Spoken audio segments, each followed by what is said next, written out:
The JCF's Public Safety and Traffic Enforcement Branch, PSTEB, declared a zero-tolerance clampdown on urinating in public spaces in October 2018.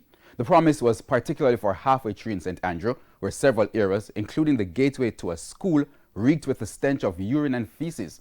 So, more than a year later, what's the outcome of that proposed clampdown? We look at that declared measure in this evening's 9-Day Wonder.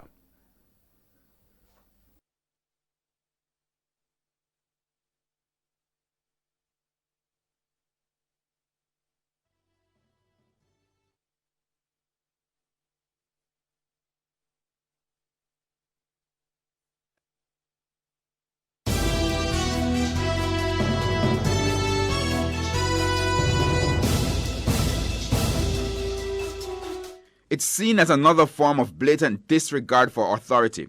Persons passing bodily waste, that is, urine and feces, in public places.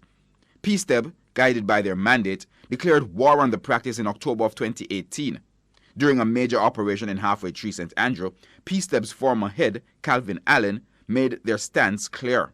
Anyone that is seen as at now urinating in the public space will be arrested and will be taken to the court forthwith. Halfway Tree is not the only place that this problem exists. It's a common problem in every parish, with business people and communities being forced to erect signs to deter the practice. However, since this so-called zero-tolerance clampdown in Halfway Tree more than a year ago, not much has changed.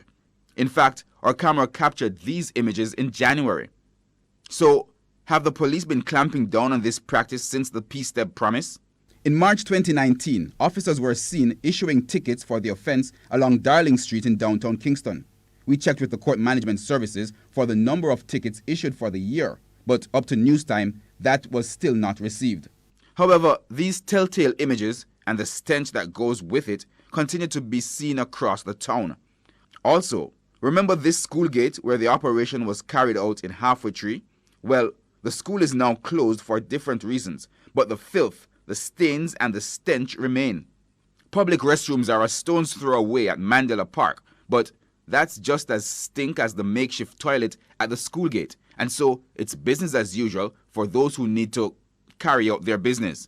As for the zero-tolerance stance promised by the police in 2018, like other unenforced laws, it too falls on our list of 9-day wonders.